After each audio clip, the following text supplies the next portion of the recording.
and we are on our way out of Saint-Gilles. The harbour's really busy this morning, loads of fishing boats, just a constant stream of them. We've waited until a couple of hours after low water because it's very shallow here, and there is a rock that we need to keep an eye out for. We've currently got 1.6 under the keel. Wind indicator was thinking about coming back. He's back? Yeah. How are you doing? I'm okay. It's just very, very shallow. So just got to keep your wits about you. 1.6 under the keel. I think we are restricted in our ability to manoeuvre at the moment. Yeah, we can't move much over. But Saint-Gilles was a very nice town. We only stayed one night, which is fine because we've got to make some miles, and when you have such a relaxing journey as we did yesterday and you're getting a reasonable time, going straight off the next day, not a problem.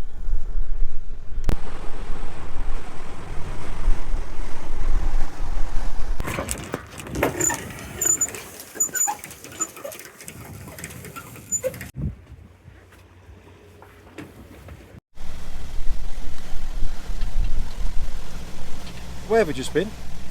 Saint-Gilles! Sardine land. Nice place. Very nice. Really clean. Sardines were great. Facilities were lovely. They give you a little tin of sardines when you check in. I'd rather they just took €4 off the nightly fee, to be honest with you, because it's expensive. Everywhere is expensive round here though, unfortunately. It is. But we are making miles south. We're going to Les Sables-d Olonne today, where we'll probably be for 3 days due to some more bad weather coming in. We're making miles. It's only 18 miles today, but we're making the miles because You did some calculations. I did do some calculations, and we've got 1,300 miles to go. So we need to average about 20 miles a day between now and mid-September, which we're all right with. We could do, but such has been the effect of the weather this season, where I think we've been weathered off maybe 60% of the time since the start of May. It's now mid-July. So yeah, we've got to make miles at every opportunity. So the next one after this breaks up the trip to La Rochelle a bit. Yeah. La Rochelle's about another 40 miles after Les Sables.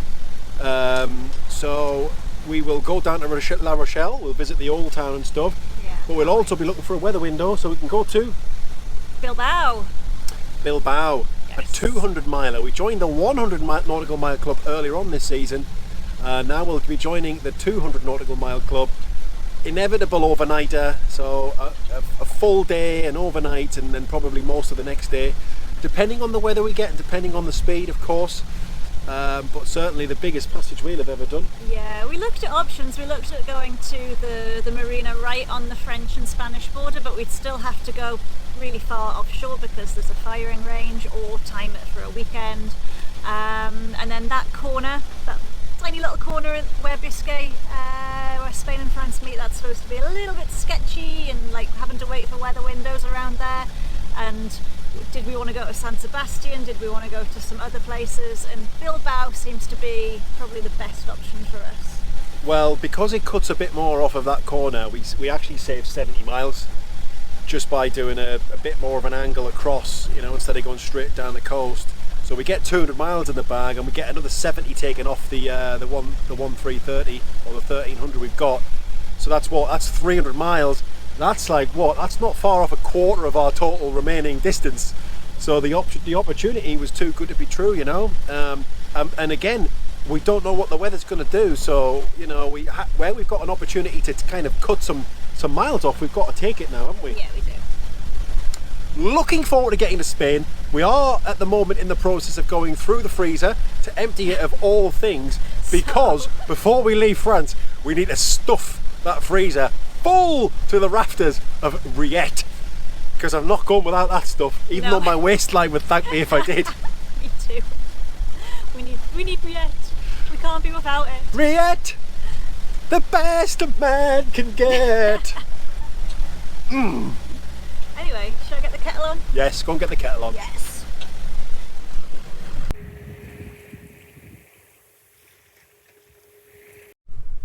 Nice cup of Yorkshire tea. The engine's off and we've still got 5 knots, which is very nice. So I think it's time to cue the relaxing music and get some lovely shots of the water. Enjoy!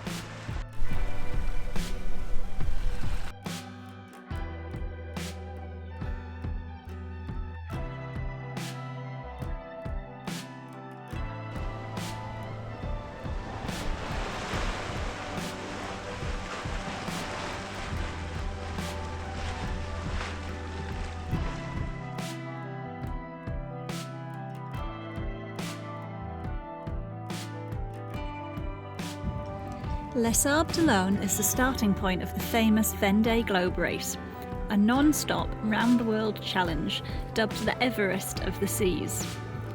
But beyond sailing, Les Sables-d Olonne is known for its stunning beaches, charming promenades and lovely old town. This is Église Notre-Dame de Bonport, Our Lady of Good Harbour.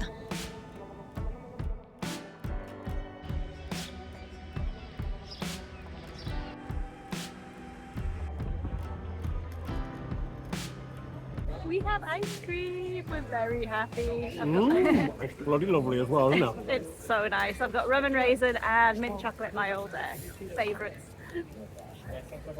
Rob's got cookies and Salted caramel. caramel. Yeah.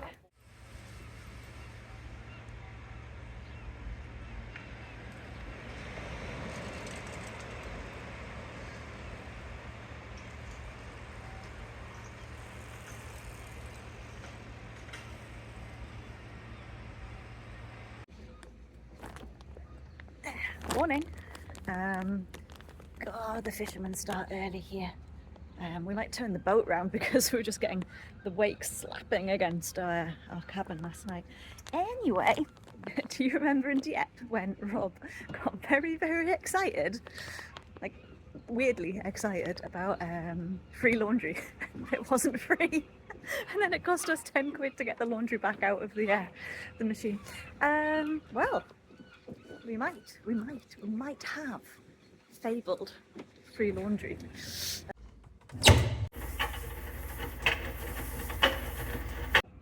So yeah, free laundry. And the reason Rob's not running around getting completely madly excited about it is because the washing machine is in the ladies' loo. It's not very 2024, is it? But it got me thinking, what do like all male crews do if they come here? Are they allowed to do laundry? Do all male crews do laundry? Would you do laundry if there was only men on board? I don't think you're pointing at me. I am pointing at you. Are you? Just about. Would I do laundry if I was on an all-meal? No. Just be stinky. Yeah. All right, there we have it.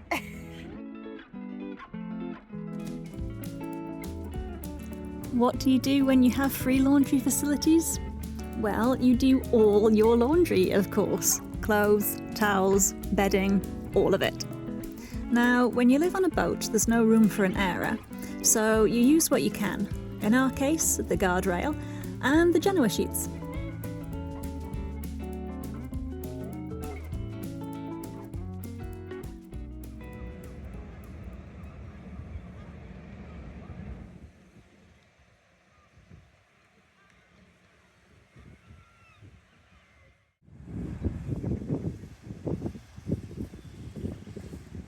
Bit of a weird evening today.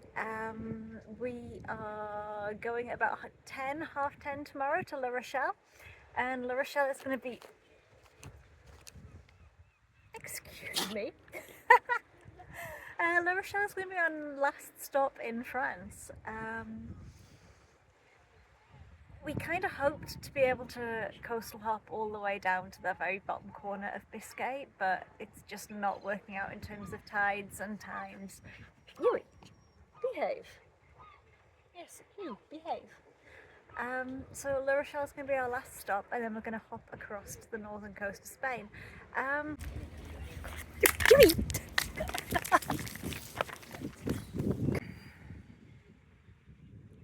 very much looking forward to seeing Spain and seeing Portugal.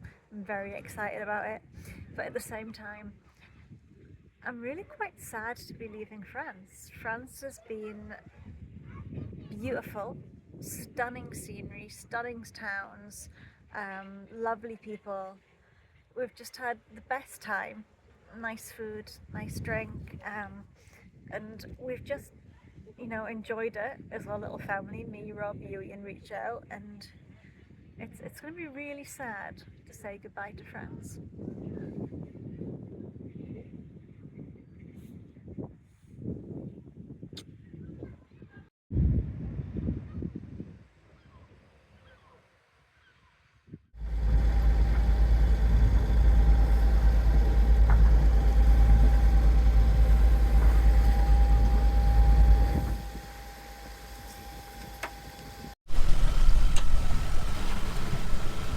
It seems strange to say it, but today is our last sail to a destination in France. 35 nautical miles from where the hell we've just been?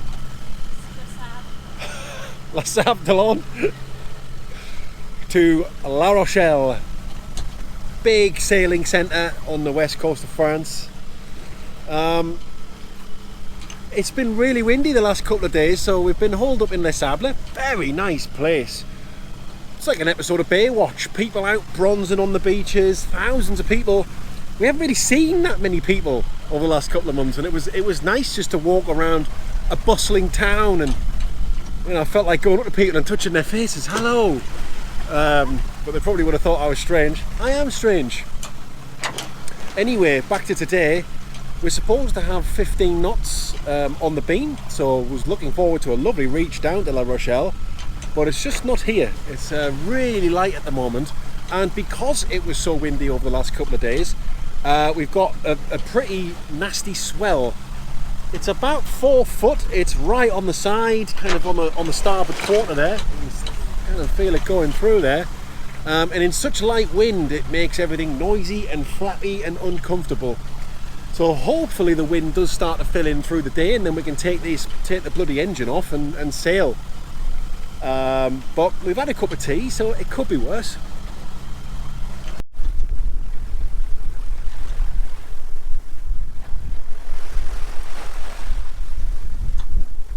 Sad to be leaving France. France has been really outstanding. I feel as though we've only scratched the surface, really. Because there's so many places even down this French coast that we've really wanted to go to, and we haven't been able to, either because of weather or just needing to kind of make miles. Like lots of the islands or up the rivers, so like Treguier we had to miss and stuff. Yeah, loads of places. So I'd love to come back to France one day and spend a bit more time here. The last couple of months have been really amazing, haven't they? Yeah, it's been very relaxed. Scenery's been outstanding. Can't fault the cliffs and beaches and the food, the people, the wine. Yeah. Woo. But yeah, whoa, bloody swell. Who ordered this, man? Goodness gracious.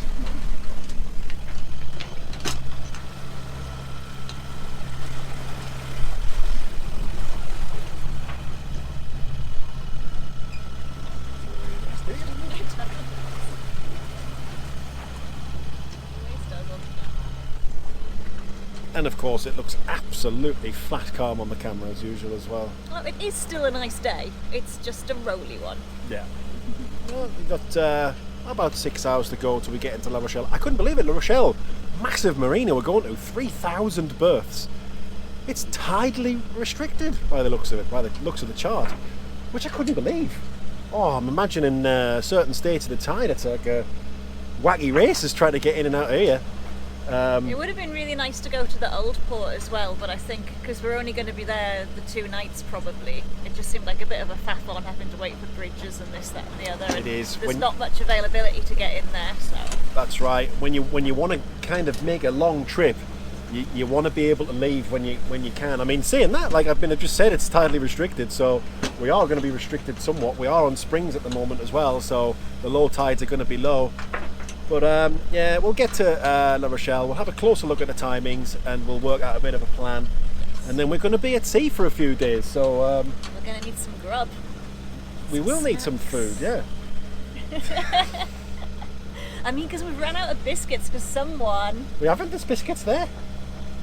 There's biscuits? There's biscuits. No one told me there's biscuits. There are biscuits. Okay, but we're going to need more. Right, my arm's aching, so I'm going to have to put this down now.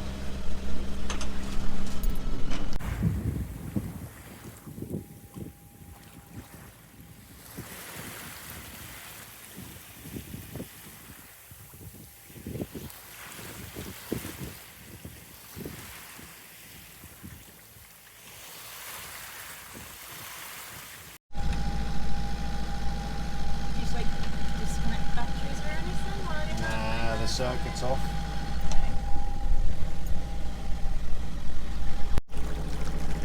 Woohoo!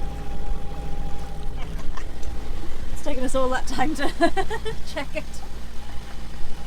So yeah, when we were coming out of Grimsby, I noticed it wasn't working, and I thought, like, we need that. So we got a torch which had like an LED strip on it, and we sellotaped that to the stern, at least so there was a light there, you know. And we haven't done a night sail since.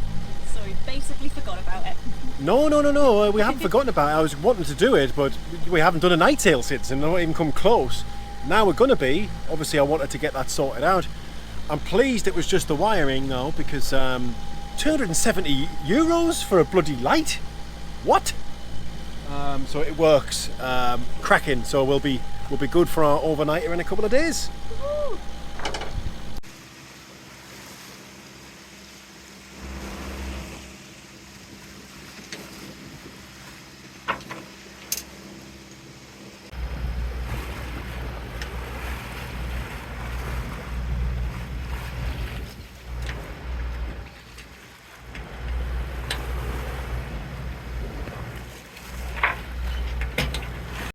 24 miles done, 11 to go. The Ile de Ré is just behind me, and it is blocking the westerly swell, which is very welcome. So the sea state's dramatically improved, but it's also blocking the westerly wind. So yeah, what would you rather have? No wind and no swell, or both? I'm not so sure actually, but at the minute we're doing 6 knots under engine with the sails still up, so we should be there in a couple of hours. Gotta go onto a bloody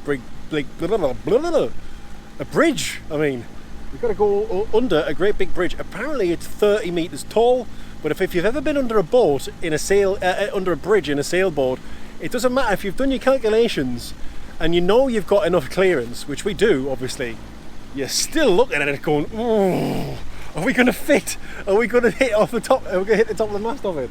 So there's a channel, there's a dedicated channel for us to go through, just off to the starboard side, where it's a little bit lower the bridge, but we are assured that there is enough room, so we'll be going through there. Don't know why we bother with the weather forecast. The wind's here a lot stronger than it should have been, than it was scheduled to. Yeah, it's a bit weird. We're coming down to the bridge. It's so shallow here. It's 3 meters under the keel, and we're doing 7 knots with a lot of wind. Never sailed under a bridge before. Looking forward to it.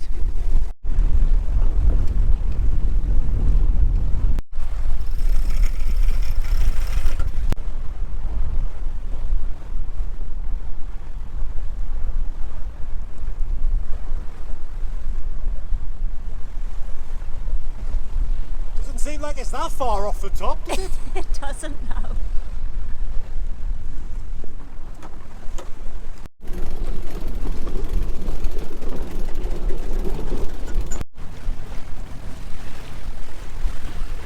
I think that was a bit of a wind tunnel there. Just a little bit. When we came through that bridge, and then that westerly wind must have been wrapping around the bottom of the Ile de Ré, Yeah. and just funneling up. Straight at us. I mean, we had to reef the Genoa anyway, and we spilled a bit of the mainsail just to depower the boat. We were doing warp speed 8 knots. Yeah, and it did calm things down, didn't it? The gunnels were in the water at one point, and it was just a bit disconcerting coming up to bloody great big bridge. Yeah. I'm like, don't hit the bridge, don't hit the bridge, don't hit the bridge. We didn't hit the bridge. We didn't hit the bridge. Yeah, otherwise we wouldn't be as alive as we are at the moment. But 3 miles to go. See lots of masts in La Rochelle. So should be there in about 45 minutes. Yeah, about there. Everything's eased off back again. Jenna was fully out. So there's no swell. It's all calmed down. Everything's nice and calm. Just the way we like it.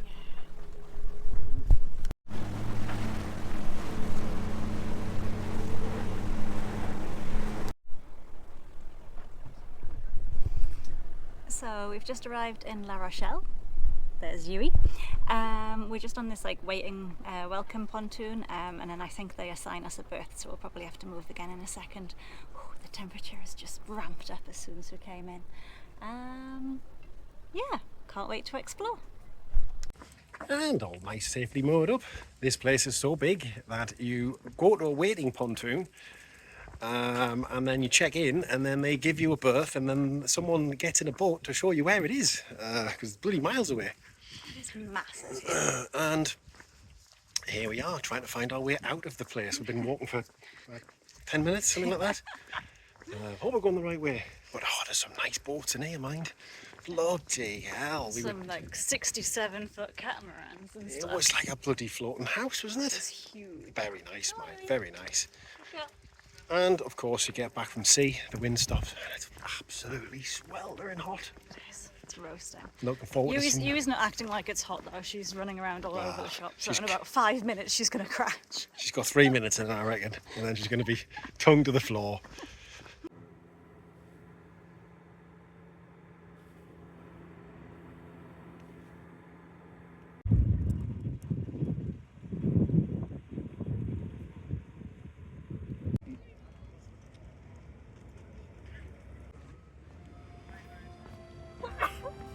Bless you.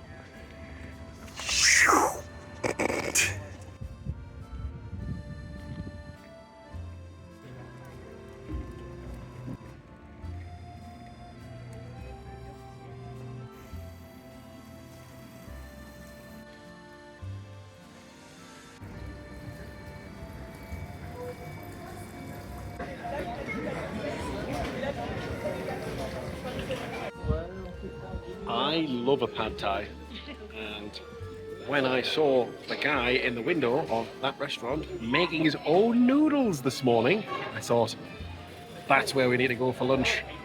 And it was bloody lovely. Best pad thai I've ever eaten. Oh, dear me. So nice. I had a duck noodle soup. Boom. Right. We have a small situation, because tomorrow we're going to Spain. Today, however, that means we need to figure out how the hell do we get out of France. You'd think that this was all well documented, simple process online and stuff. Not the case. Contrasting views as to what to do between... Specifically because we're on the visa rather yeah, than so Schengen. yeah, if you're on Schengen, just go. We're not on Schengen. So do we need to stamp out of France? Some people say nope. Some people say yep. So we rang them. We rang the douane. And they said, best thing, well, the first thing they said, just bugger off. And then I explained a little bit more, and he was like, well, actually, you best come to us, which is fine. However, it is 8 kilometres away, next to the ferry terminal. And that's a €50 Uber ride, or an hour on 2 different buses with 20 minutes of walking here, there, and everywhere. So we've decided to try and hire a bike. And then we'll cycle... Half an hour. Yeah, right. We'll In cycle the midday sun. In the midday sun. Only mad dogs and divvies on boats go out in the midday sun. So that's what we're going to try and do anyway. So you can get the bikes for free from the captanery, but this marina is so massive that it's probably like a 20-minute walk to get to the captanery. At least. Yeah. So let's try and get a bike. Part 1. If you arrive at 1 Rue de la Douane, which is the address for it, it's not this building. It's this building. There's a little, just by that van there, there's a bell on a gate that you need to press, and they'll come to the gate and let you in. So a little bit confusing. So yeah, go down there and not there. Right, that's us checked out now. still a bit of uncertainty. The first stance was that we didn't need a stamp because Spain's in the same zone, and we explained we're on VLST. And they still said, no, you don't need a stamp. Then we said, no, but when does the Schengen days start? When we get to Spain, how will we know? So eventually they just stamped the passport. So we are now checked out of France and we'll check into Dijon to start the 90 days when we arrive there in a few days' time. Oh, we've just dropped the bikes back off. Some fatigué. You get 2 hours free on the bikes, like I was saying, and with going the wrong way a couple of times, as will happen because we've never been there before. And you're on the wrong side of the road. Oh, Jesus. And the time it took at the douane to convince them that we did need a stamp, it took 1 hour and 40, and we weren't going slow. So yeah, it is doable, but you got to kind of put pedal to the metal, as it were. Another thing, what was I going to say? Yes, 19 kilometers there and back as well, so bear that in mind. Mostly flat, a few gentle hills, but yeah, if you're here and you need to get out, get a stamp out, get a bike, get yourself up there, get back and sweat. Or don't get a stamp, because they didn't seem to know. Oh God. Next time on Sailing Hjem, we cross Biscay, saying au revoir to France and hola to Spain. But our first dawn in the Basque Country was to be a tense one. This is not a drill, this is not clickbait. We are being circled by 2 orcas at the moment, and they're massive.